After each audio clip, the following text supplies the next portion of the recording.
Greetings, geeks and gamers alike. My name is Captain Noobify, or, yeah, it's Captain Noobify. So, for this video, I'm actually going to attempt to make kind of what, like, my predictions are for Tears of the Kingdom. I have the game pre-ordered. I go to pick it up tomorrow morning.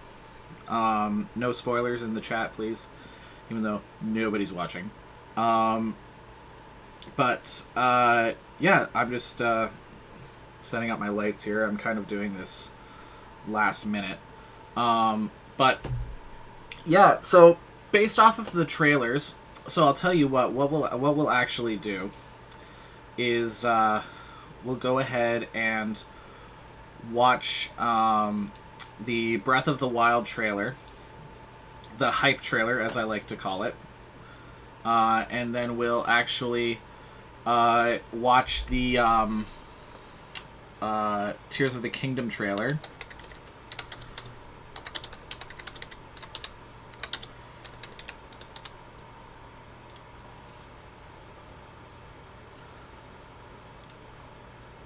Okay, this is it.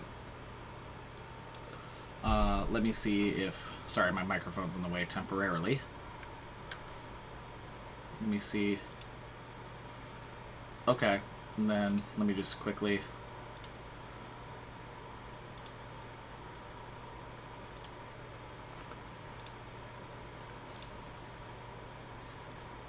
Oh no, how unprofessional. There we go. Actually I'm gonna... Nope, I can't do that. Oh well. Anyway... yeah, so we're going to go ahead and watch the trailer and just kind of reminisce about the old times, about the original game, I say. And then we'll move on to the Tears of the Kingdom trailer, and I'll make my predictions there as to what I think may or may not happen. I don't think I'll have, like, story spoilers per se. A lot of people have that, but I just kind of have, like, some thoughts about it. So yeah, let's go for Breath of the Wild first.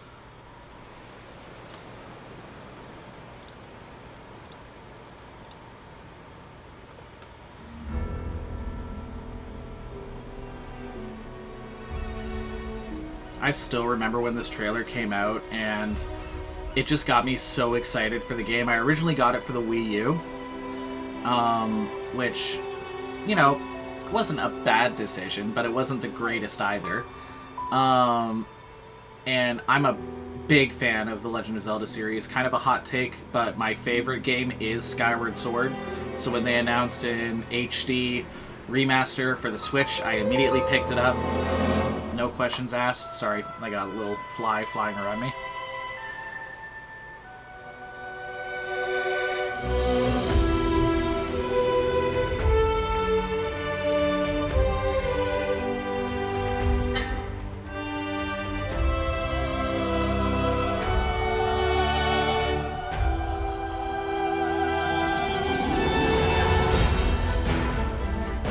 I love the music that they use for this, especially with how big a Zelda fan I am. The history of the royal family of Hyrule is also the history of the Calamity Ganon, a primal evil that has endured over the ages.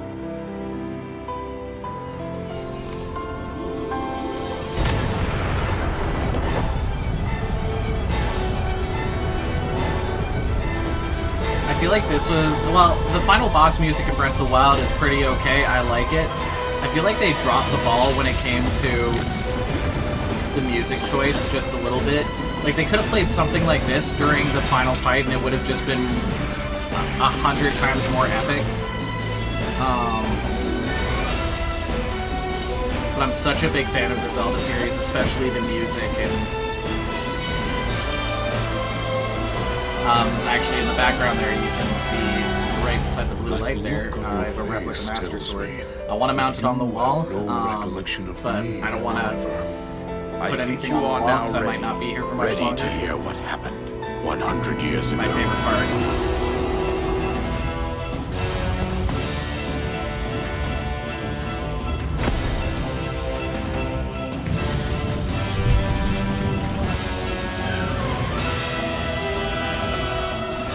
Everything I've done up until now, it was all for nothing.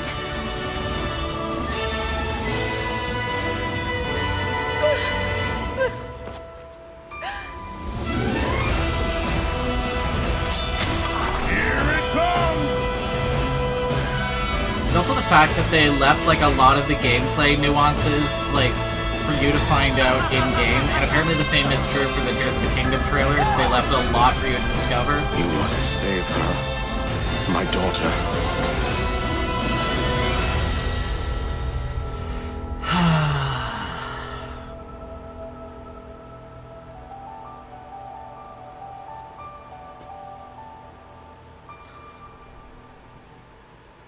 So that was the Breath of the Wild trailer that got me super hyped back in 2017 when it first came out.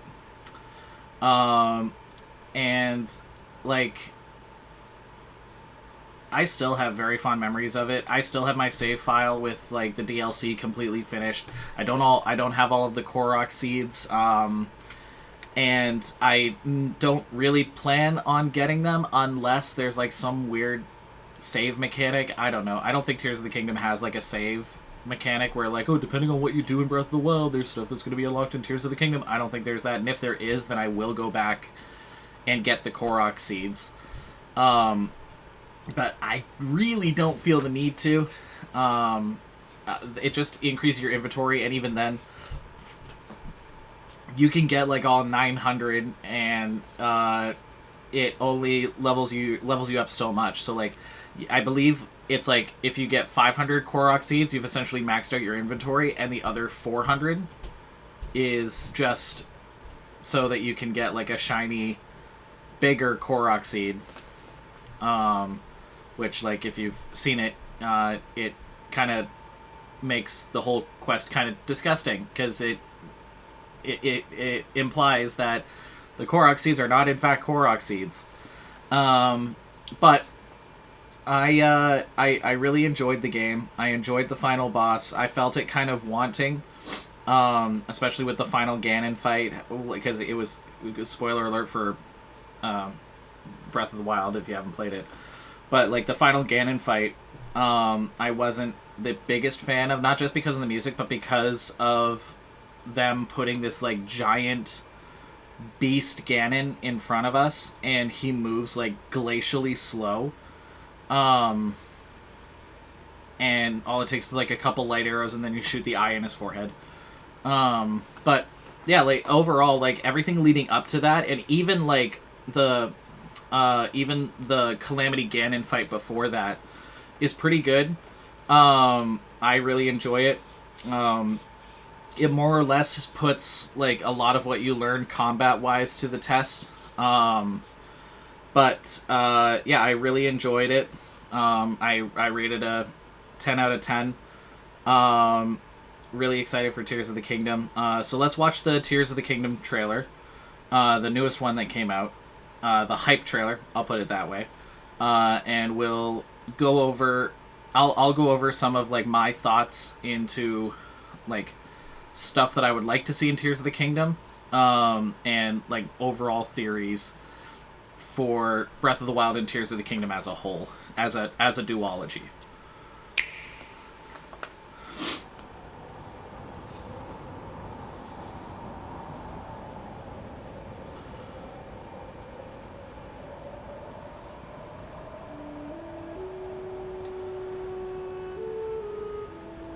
And again, like the trailers both like play similarly to one another, in terms of like beats.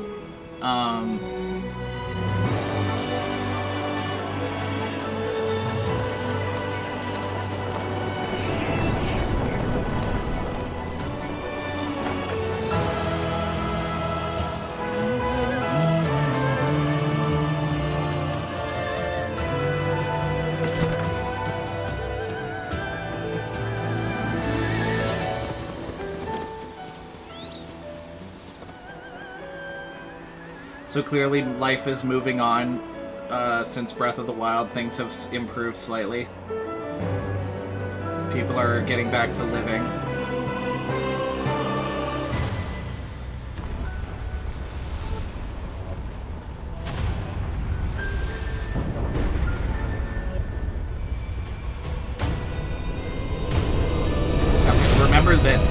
that part. Remember that part.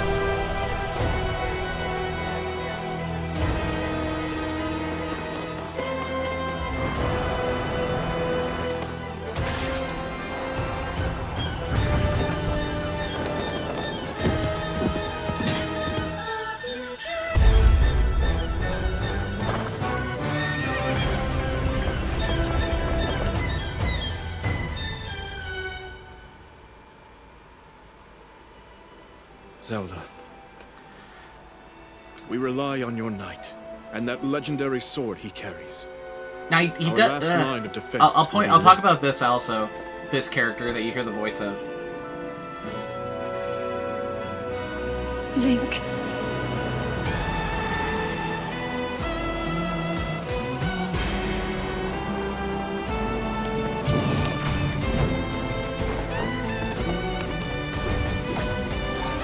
I love like the funky sax.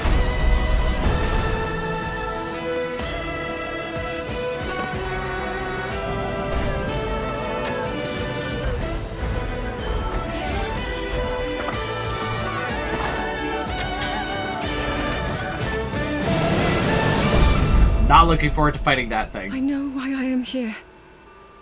It's something only I can do.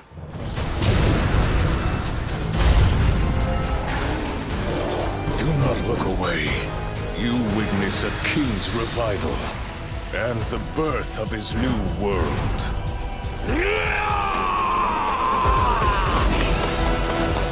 Okay, let's go!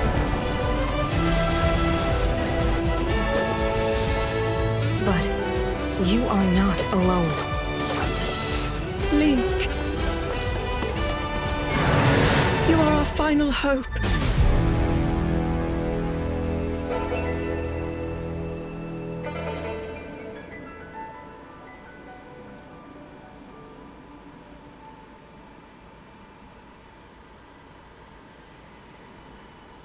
Link.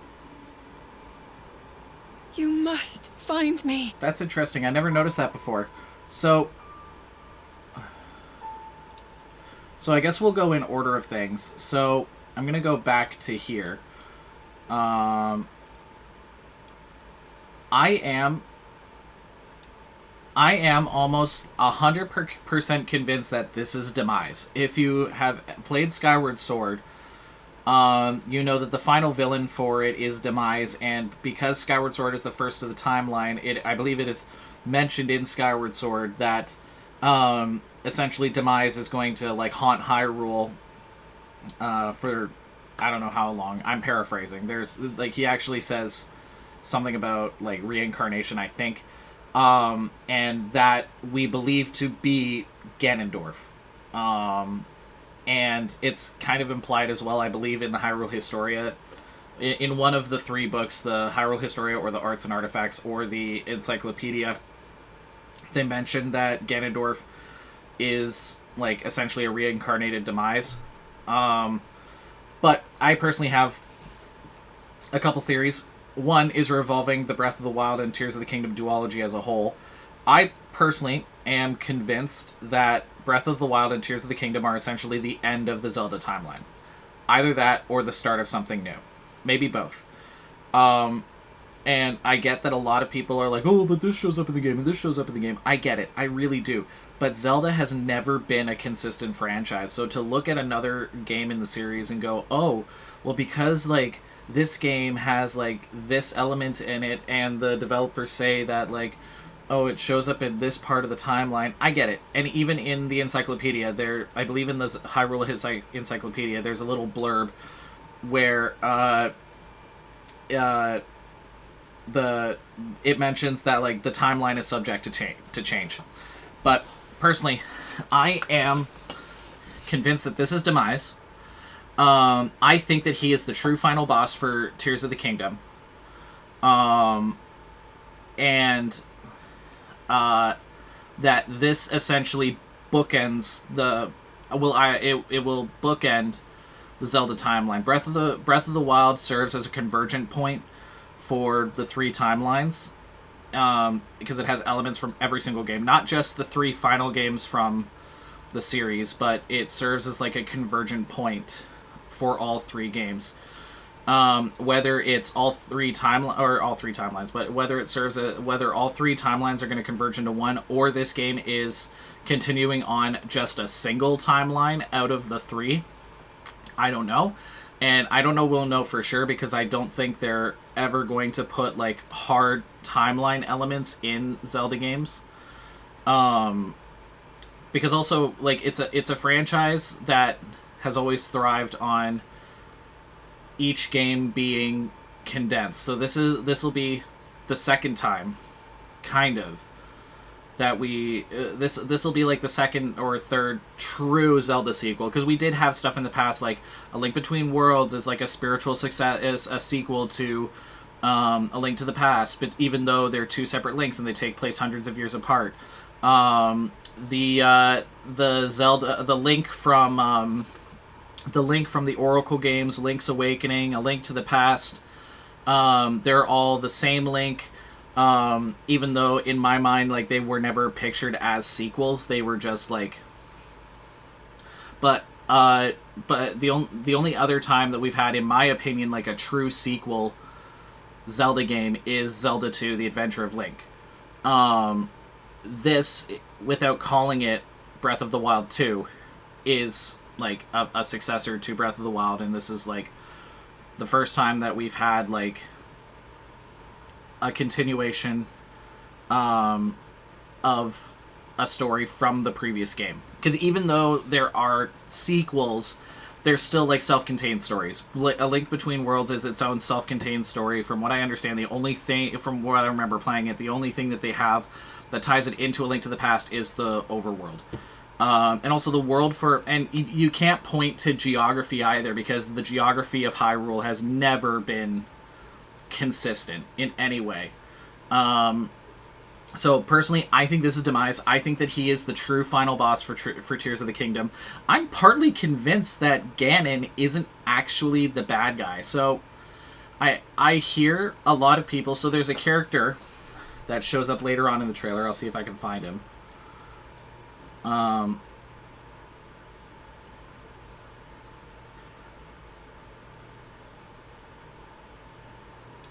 Yes, this dude. This dude here. A friend pointed out to me that it sounds a lot like Matt Mercer is also voicing this guy, whoever he may be. So I'm wondering if Ganon, at least in this game, isn't actually the bad guy, even though we do see him in I'm gonna turn my gain down. Wow, that's very high. Check 1 2. Okay, the stream's probably buggered up. That gain was really high. So it could be that Mercer and Matthew Mercer, for those who don't know, more famous for Critical Role, but he does a lot of voice acting. He was formally announced as voicing Ganondorf, which awesome for him.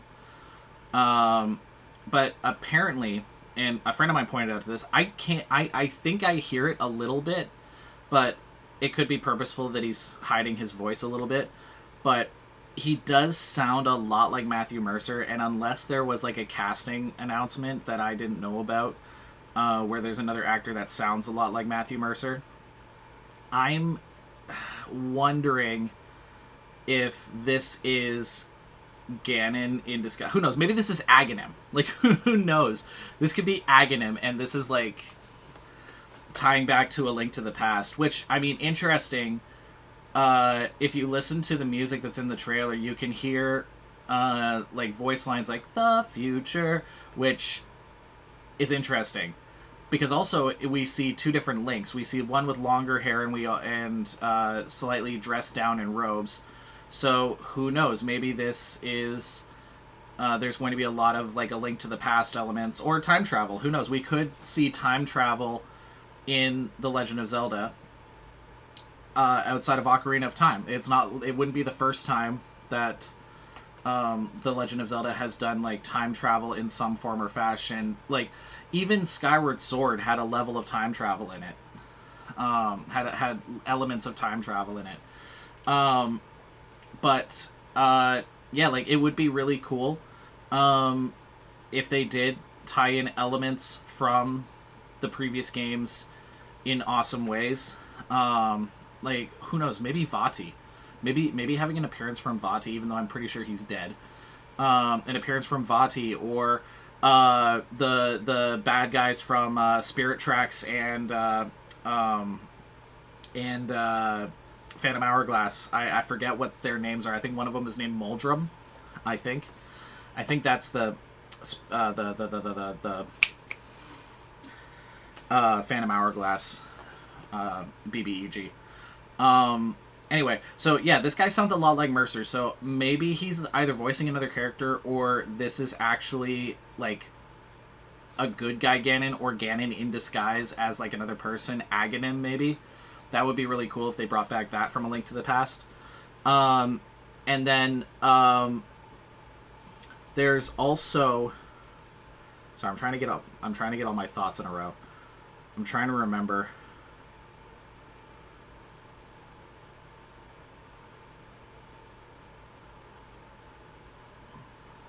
Oh, yeah.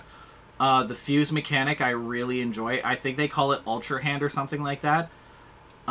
This thing I am not looking forward to fighting. I have a big problem with, like, giant bug-like enemies. I had a big problem with fighting, like, the Shelob ripoff in Twilight Princess. Like, I was crying while fighting it. I hate bug or giant bug or arachnid or crustacean style bosses, and this looks like it's going to be a nightmare for me to fight. It'll be awesome. It'll be epic in scale for sure. But yeah, I think while Skyward Sword was, well, and obviously there's Ganon, so maybe, personally, I think that this is his final transformation back into Demise. I know that a lot of people are going to disagree with me, but personally, like, especially with how trailers are made nowadays, like, trailers nowadays have, like, the cojones to put, like, ending scenes in trailers with, and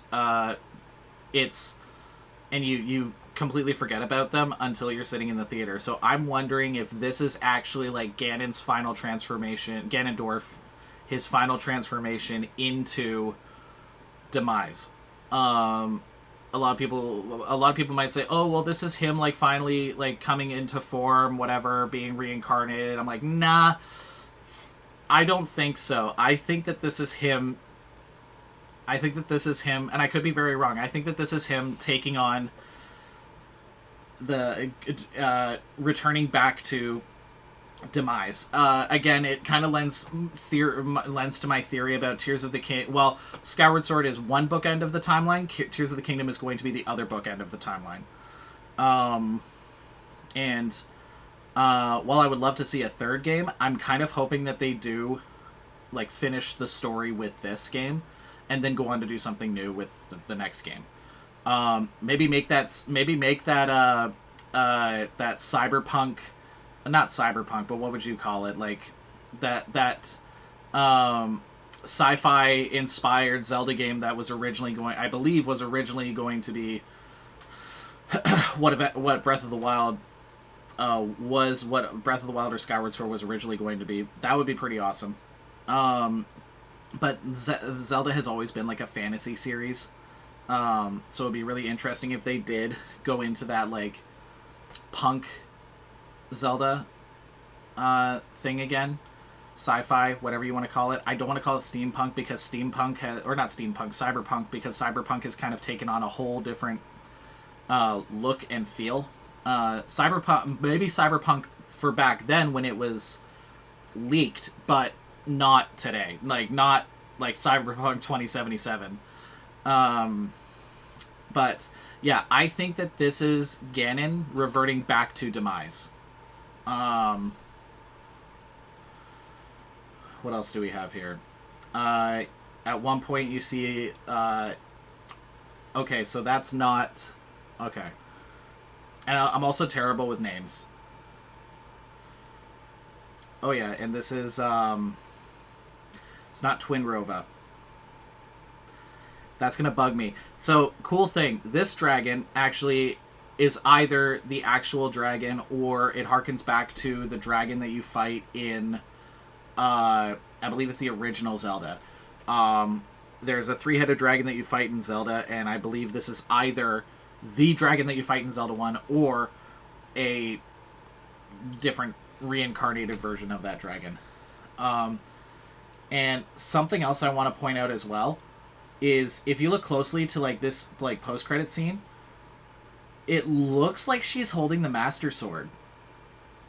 So I think it'd be really cool if we did have little snippets of like Zelda gameplay. I'm going to take God of War Ragnarok, for example. Spoiler alert for Ragnarok. If you haven't played Ragnarok, what the hell are you doing if you haven't played Ragnarok yet and you have a PS5 or a PS4? It'll eventually come out to PC, so give it like another year or so. But I think it'd be cool if we did have like Zelda gameplay moments. Very much so like Atreus in God of War Ragnarok. Maybe not to that combat heavy, but who knows? Maybe they can do something with her sealing powers. But then again, I actually don't think they're going to do this. It would be cool if they did, but they've never done that. They've never given Zelda anything to do outside of being a damsel in distress.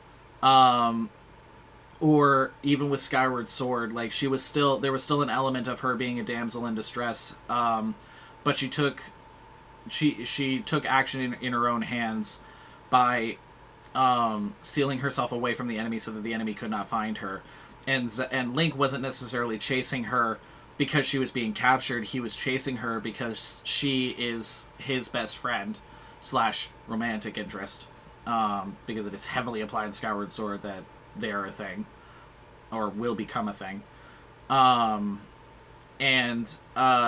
essentially she takes action in her own hands with the help of Impa, and Zelda in this one, and in Breath of the Wild and Tears of the Kingdom, has kind of taken on a bit of a more background political role. So like she is incredibly powerful, but she's like the brains of the operation, if that makes any sense. But I think that's the Master Sword, which actually, like, I'm very interested in how this game's going to play out, because at some points within all 3 of these trailers, we do see the Master Sword broken. We see Link in various different outfits and various different forms.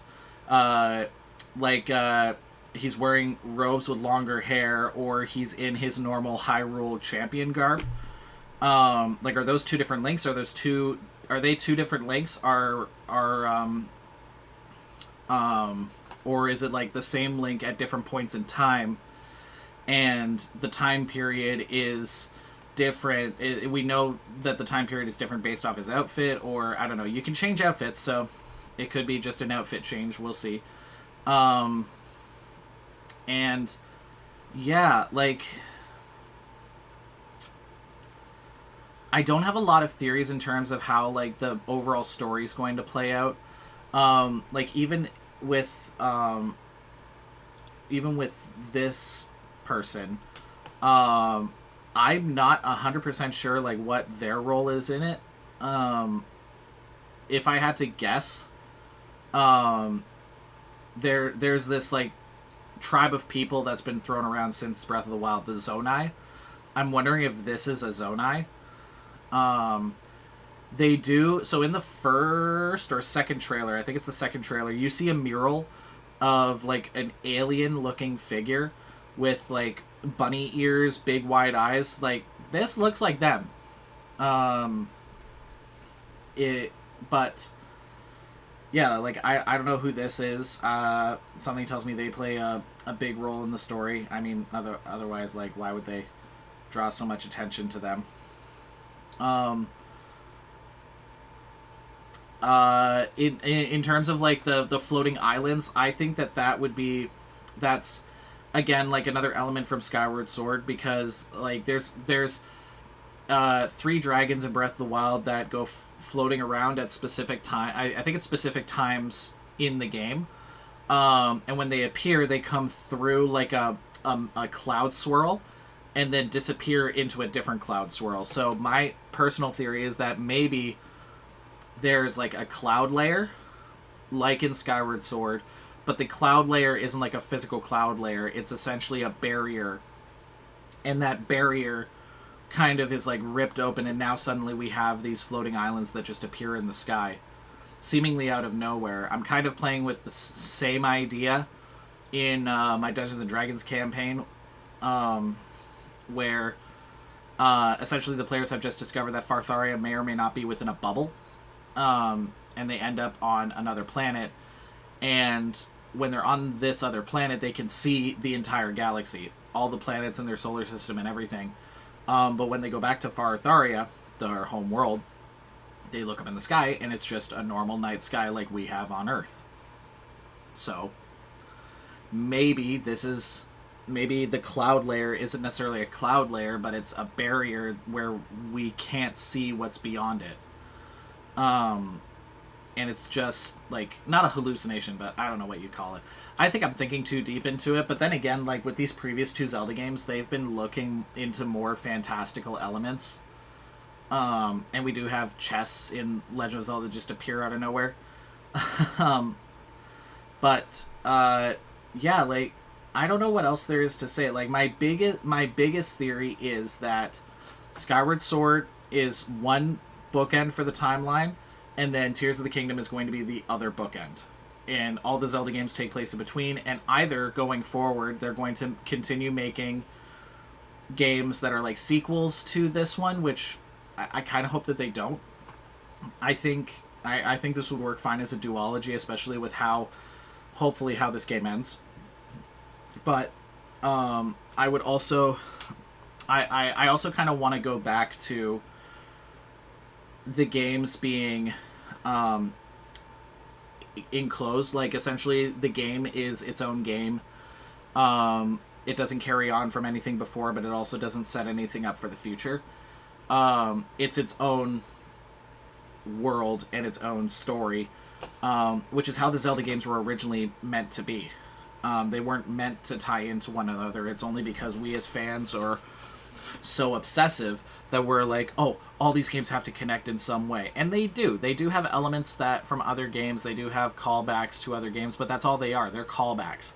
They're not meant to be taken seriously as elements that tie them together into like this nebulous timeline, which never would have made sense no matter how many ways you portray it, in my opinion. While I think the timeline is cool and it's a cool theory, I don't think it's necessary. I think Zelda is a franchise that thrives on every game being its own game and not having to be beholden to anything that came before. I don't want Zelda to become Assassin's Creed. I don't want Zelda to become Halo. I don't want I don't want Zelda to be a franchise where people get confused. I love Kingdom Hearts. I don't want it to turn into a Kingdom Hearts. And I get it that it's 2 games in, but at this point, like, with how the timeline works and everything, it might as well be a Kingdom Hearts. Even though you don't have to... You don't have to play the original Zelda game you don't have to play from the original Zelda game to Skyward Sword in order to understand anything that's going on in Breath of the Wild. You get more out of it because Breath of the Wild and Tears of the Kingdom are meant to be love letters to those previous games. But you don't... It's not one big overarching story over, 15 games? 15 games. And then I just don't want... I don't want the franchise feel. I don't want the franchise feel for Zelda. In fact, if they don't make another Zelda game for another, 10 years, I'd be okay. I would be okay. But those are my hot takes. I think Demise is going to be the final villain, and while he started the whole Ganondorf saga, this game is going to end it, I think. And these are just my opinions. Do not take my word as law, please and thank you. And like I said, where Skyward Sword bookends the timeline at the beginning, Tears of the Kingdom bookends the timeline at the end, and either they'll continue on making more Breath of the Wild sequels, or they'll make their own contained Zelda, or they'll go back to making their own contained Zelda games that either take place within this existing timeline or past it. I don't care what the evidence says. In my opinion, Breath of the Wild and Tears of the Kingdom is meant to converge and finish the timeline. But that doesn't mean that they won't make more games. They're obviously going to make more games. Especially with how well Breath of the Wild was received and how Tears of the Kingdom is currently being received.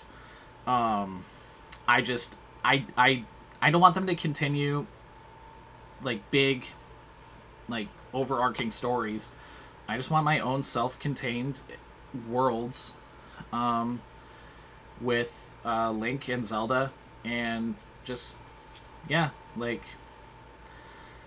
But I love Breath of the Wild. I love Tears of the Kingdom. That this isn't me saying that, oh, they're such bad games because their story is so epic in scope and their worlds are hard to navigate. I love Breath of the Wild so much. I love what I'm seeing so far for Tears of the Kingdom. I'm so excited to go pick it up tomorrow morning. I've actually unfollowed IGN from Instagram because they've been posting gameplay elements from Tears of the Kingdom that we have not seen yet, and it's actually getting me really angry. So I've just unfollowed them. So I'm hoping to take like sometime this weekend and play Tears of the Kingdom, just marathon it. I've got D&D tomorrow night, so I won't have much time to play it tomorrow, but yeah, from what I've seen, like, it's gonna be magical. And I think it's one to look out for. But those are my hot takes. If you like what you saw here and you care, please be sure to like, subscribe, and share. I'm actually starting a new channel called New DM. So Captain Noobify this might be the last time you see me on Captain Noobify. But yeah, if you like what you saw here and you care, please be sure to like, subscribe, and share. And hop over to New DM. Once I've got the channel started, I will link it down in the doobly-doo. And